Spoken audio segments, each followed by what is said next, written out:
여러분 안녕하세요. 오늘은 정말 중요한 이야기를 하나 가져왔습니다. 바로 2026년부터 우리나라의 시니어 정책이 완전히 새롭게 바뀐다는 내용인데요. 지금 중장년층이신 분들 그리고 부모님이 고령자이신 분들이라면 반드시 알아두셔야 할 내용입니다. 앞으로 15분 동안 이 변화가 무엇이고 왜 일어나는지 그리고 우리 삶에 어떤 영향을 미칠지 자세히 살펴보겠습니다. 먼저 가장 중요한 배경부터 말씀드릴게요. 2025년 6월 우리나라가 공식적으로 초고령 사회에 진입했습니다.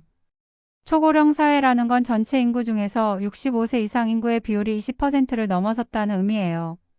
5명 중 1명이 노인인 사회가 된 거죠.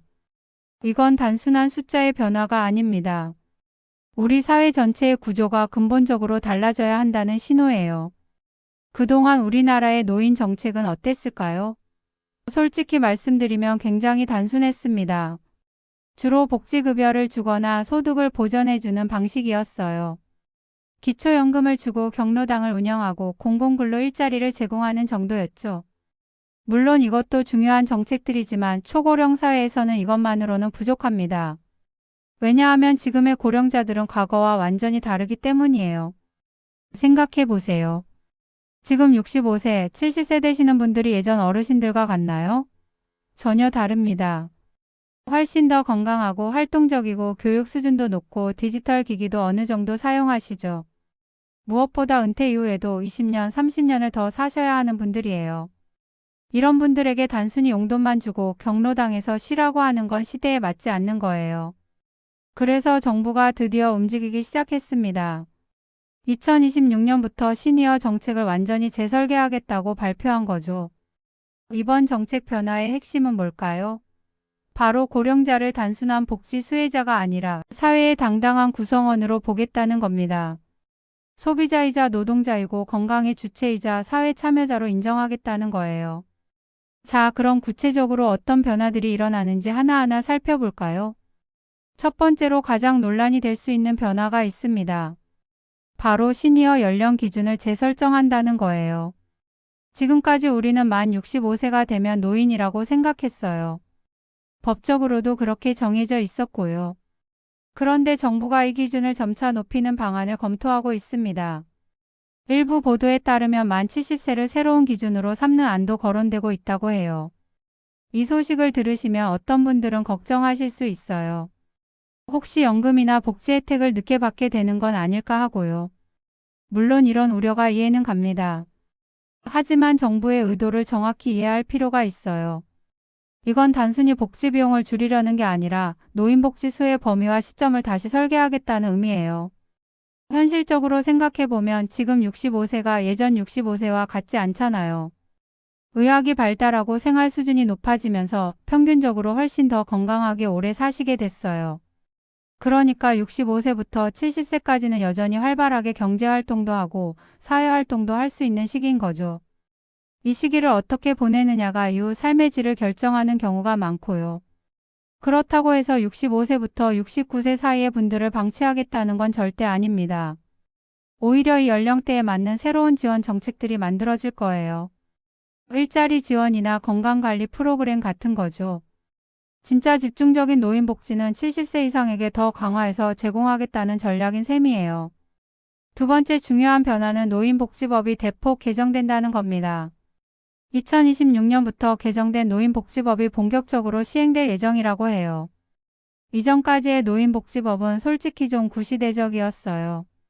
주로 급여를 얼마 줄 것인가, 어떤 시설을 운영할 것인가 정도가 주된 내용이었거든요. 그런데 새로운 노인복지법은 완전히 다릅니다. 돌봄, 주거, 건강관리, 사회참여, 심지어 디지털 지원까지 포괄하는 종합적인 복지체계로 바뀌어요. 이게 무슨 의미냐면 고령자의 삶 전체를 들여다보고 필요한 걸 종합적으로 지원하겠다는 거예요. 구체적인 예를 들어볼까요? 우선 고령자 복지주택 공급이 대폭 확대됩니다. 복지주택이라고 하면 그냥 저렴한 집을 떠올리실 텐데요. 이제는 단순히 집만 제공하는 게 아니에요. 복지주택 입주자들을 대상으로 복합 서비스를 제공하는 시범 사업들이 진행될 예정이에요. 무슨 서비스냐고요? 예를 들면 건강검진을 정기적으로 해주고 식사 지원도 하고 생활관리사가 주기적으로 방문해서 불편한 점은 없는지 확인하고 필요하면 병원 동행도 해주는 거죠. 그러니까 집만 주는 게 아니라 그 안에서 안전하고 건강하게 살 수 있도록 전체 시스템을 갖춰주는 거예요. 이건 정말 혁신적인 변화입니다. 또 노인 전용 여가와 평생교육 바우처도 신설된다고 해요. 바우처라는 건 일종의 이용권인데요. 정부에서 일정 금액을 지원해주며 그걸로 원하는 강좌나 프로그램을 자유롭게 선택할 수 있는 거예요.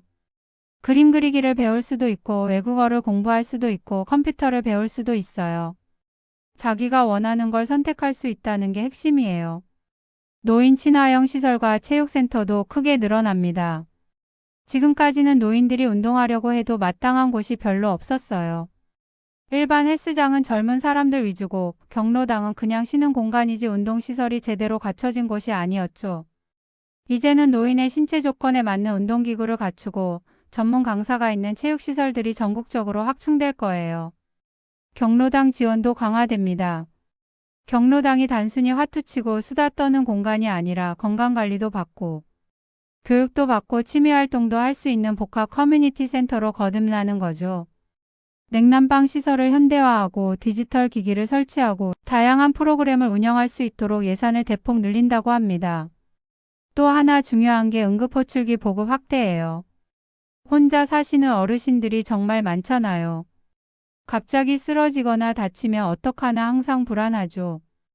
응급호출기는 위급한 상황이 생겼을 때 버튼 하나만 누르면 바로 119나 보건소에 연결되는 장치예요.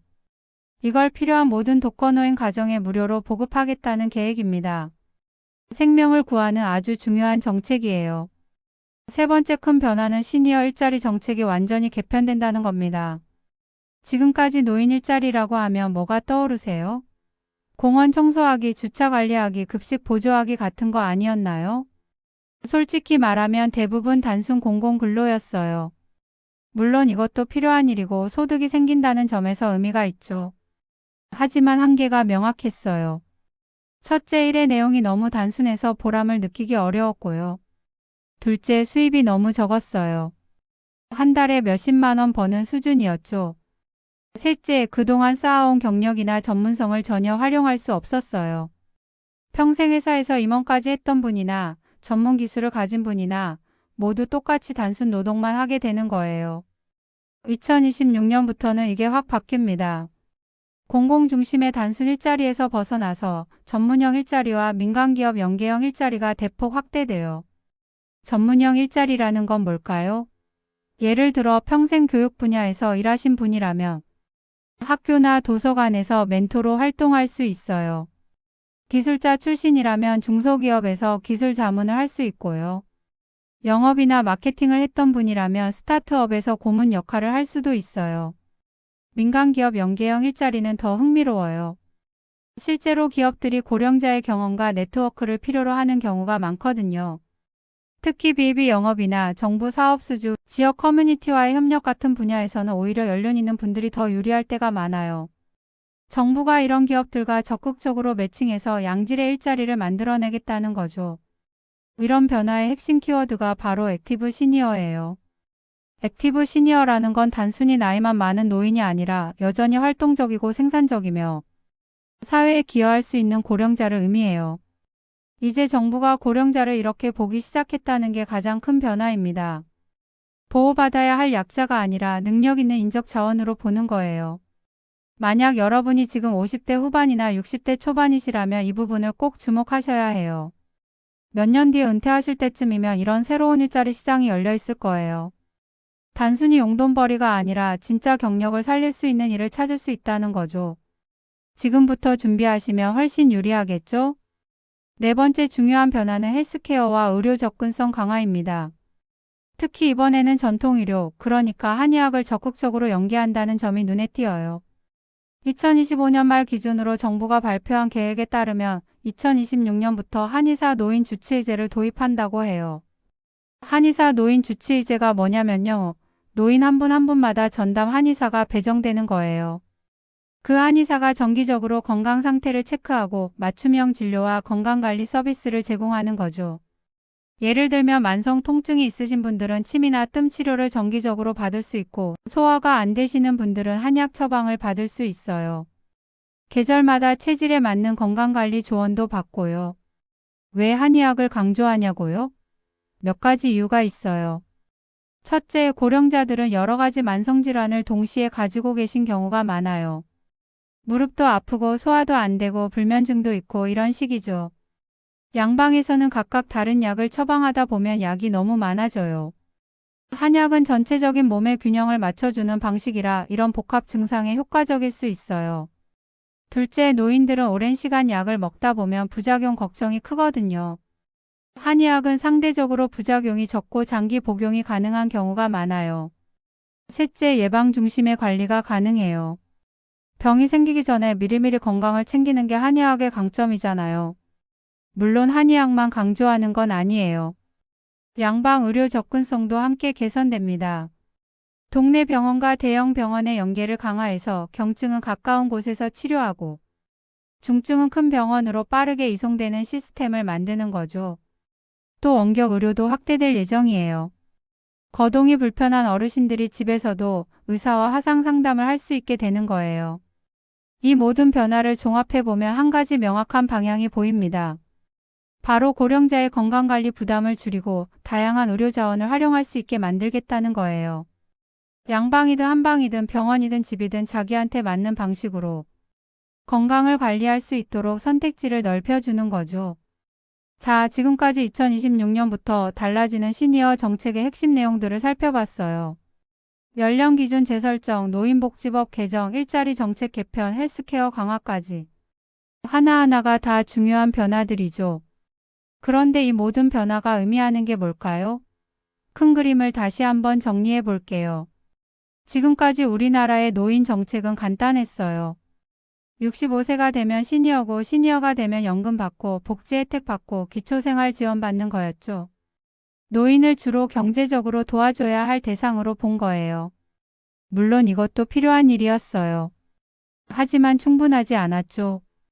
2026년부터는 이 패러다임이 완전히 바뀌어요. 목표가 달라지는 거예요. 단순히 고령자가 가난하지 않게 해주는 게 아니라 더 오래, 더 활동적으로, 더 건강하게, 그리고 사회와 연결된 삶을 살 수 있게 해주는 게 목표가 돼요. 이게 왜 중요하냐면요. 우리가 사는 시대가 완전히 달라졌기 때문이에요. 100세 시대라는 말 많이 들어보셨죠? 이제 65세에 은퇴하면 35년을 더 사셔야 해요. 35년이에요. 거의 한 세대예요. 이 긴 시간을 그냥 집에서 TV 보면서 보내라고 할 수는 없잖아요. 건강해야 하고 할 일이 있어야 하고 배울 게 있어야 하고 사람을 만나야 하고 보람을 느껴야 해요. 그래야 우울증에 안 걸리고 치매도 예방하고 진짜 의미 있는 노년을 보낼 수 있거든요. 새로운 정책들은 바로 이걸 가능하게 만들려는 거예요. 또 하나 중요한 변화는 고령자를 보는 관점이에요. 예전에는 노인을 수혜자로만 봤어요. 도와줘야 할 사람, 복지의 대상. 물론 도움이 필요한 건 맞아요. 하지만 그게 전부는 아니잖아요. 이제는 고령자를 사회 구성원으로 봐요. 여전히 소비하는 소비자이고 일할 수 있는 노동자이고 자기 건강을 책임지는 건강의 주체이고 지역사회에 참여하는 시민이에요. 이런 시각의 변화가 정말 중요합니다. 이게 바뀌면 정책이 바뀌고 정책이 바뀌면 실제 삶이 바뀌거든요. 그리고 이번 정책 변화는 단순히 몇 가지 제도를 고치는 수준이 아니에요. 사회 전체 구조를 초고령 사회 기준으로 재설계하는 거예요. 주거 시스템, 일자리 시장, 의료 체계, 돌봄 인프라, 이 모든 게 고령자가 살기 좋게 바뀌어야 해요. 예를 들어볼까요? 주거만 해도 그래요. 지금 아파트들은 대부분 젊은 가족 중심으로 설계됐어요. 계단이 많고 문턱이 있고 화장실이 미끄럽고 고령자가 살기에는 위험한 요소가 많아요. 앞으로는 새로 짓는 집들이 노인도 안전하게 살 수 있게 설계되어야 하고 기존 주택도 리모델링할 수 있게 지원해야 해요. 교통도 마찬가지예요. 버스 계단이 너무 높으면 어르신들이 타기 힘들어요. 지하철역에 엘리베이터가 없으면 이동이 불가능하고요. 신호등 시간도 충분히 길어야 천천히 걸어도 안전하게 건널 수 있어요. 이런 게 다 사회 구조를 바꾸는 거예요. 여기서 여러분이 궁금해하실 게 있을 것 같아요. 이 모든 변화가 나한테 어떤 의미가 있을까? 왜 내가 이걸 알아야 하지? 만약 여러분이 지금 중장년층이라면 이 정책들은 여러분의 미래예요. 10년, 20년 후에 여러분이 받게 될 혜택이 바로 이거예요. 지금부터 알아두면 준비할 수 있어요. 어떤 일자리 기회가 있을지, 어떤 건강관리 서비스를 이용할 수 있을지, 어떤 주거 옵션이 있을지 미리 파악하고 계획을 세울 수 있죠. 특히 은퇴를 앞두고 계신 분들은 정말 중요해요. 은퇴 후에 뭘 할지 막연하게 생각하지 마시고 구체적으로 알아보세요. 전문형 일자리 프로그램에 어떤 게 있는지, 평생교육 바우처로 뭘 배울 수 있는지, 복지주택 신청 자격은 어떻게 되는지, 이런 정보를 미리 알고 준비하는 사람과 그렇지 않은 사람의 노후 삶의 질은 엄청나게 달라질 거예요. 만약 여러분의 부모님이 고령자시라면요, 이 정책들을 활용해서 부모님을 더 잘 모실 수 있어요. 한의사 주치의제를 신청해서 부모님 건강을 체계적으로 관리할 수 있고, 응급호출기를 설치해서 안전을 지킬 수 있고, 여가 바우처로 취미생활을 즐기시게 도와드릴 수 있어요. 특히 독거노인으로 혼자 사시는 부모님이라면 더더욱 중요해요. 복지주택에 입주하시면 외롭지 않게 지낼 수 있고 정기적으로 건강도 체크받고 응급 상황에도 빠르게 대응할 수 있거든요. 멀리 떨어져 사는 자녀 입장에서는 정말 큰 안심이 되는 거죠. 그리고 이건 개인의 문제만이 아니에요. 우리 사회 전체의 문제예요. 초고령 사회에서 노인들이 건강하고 활동적이면 사회 전체가 이득이에요. 의료비가 줄고 생산성이 높아지고 소비도 늘어나고 세대 간 갈등도 줄어들어요. 반대로 노인들이 아프고 외롭고 할 일이 없으면 사회적 비용이 엄청나게 커져요. 그래서 이번 정책 변화는 우리 모두를 위한 거예요. 지금 젊은 사람들도 언젠가는 늙거든요. 우리가 지금 만드는 시스템이 우리의 미래를 결정하는 거죠. 마지막으로 한 가지만 더 말씀드릴게요. 이런 정책들이 발표되고 시행된다고 해서 자동으로 삶이 나아지는 건 아니에요. 정책을 알고 신청하고 활용해야 해요. 정부가 아무리 좋은 프로그램을 만들어도 국민들이 모르면 소용없거든요. 그래서 여러분이 해야 할 일이 있어요. 첫째, 관심을 가지세요. 동사무소나 주민센터에 가면 이런 정책들에 대한 안내를 받을 수 있어요. 홈페이지도 수시로 확인하시고요. 둘째, 주변에 알려주세요. 특히 디지털에 익숙하지 않은 어르신들은 정보 접근이 어려워요. 여러분이 부모님이나 이웃 어르신들에게 알려드리면 큰 도움이 돼요. 셋째, 미리 준비하세요. 지금 당장 필요하지 않아도 나중을 위해 공부해 두세요. 어떤 프로그램이 있는지, 신청 자격은 어떻게 되는지, 절차는 뭔지. 나중에 급하게 알아보려면 힘들어요. 지금 여유 있을 때 천천히 알아두면 훨씬 좋죠. 2026년은 이제 얼마 남지 않았어요. 곧 우리 사회의 시니어 정책이 완전히 새롭게 바뀝니다. 이 변화를 잘 이해하고 준비하는 사람들은 훨씬 더 나은 노후를 맞이할 수 있을 거예요. 반대로 아무 준비 없이 그냥 흘러가는 대로 사는 사람들은 좋은 기회를 놓칠 수도 있고요. 오늘 이 영상을 끝까지 보신 여러분은 이미 좋은 출발을 하신 거예요. 변화를 인식하고 정보를 얻으려는 의지가 있으니까요. 이제 한 걸음 더 나아가서 구체적으로 알아보고 준비하시길 바랍니다. 여러분과 여러분 가족 모두 건강하고 행복한 노후를 맞이하시길 진심으로 응원합니다. 오늘 영상이 도움이 되셨다면 좋아요와 구독 부탁드리고요. 궁금한 점이나 더 알고 싶은 내용이 있으시면 댓글로 남겨주세요. 감사합니다.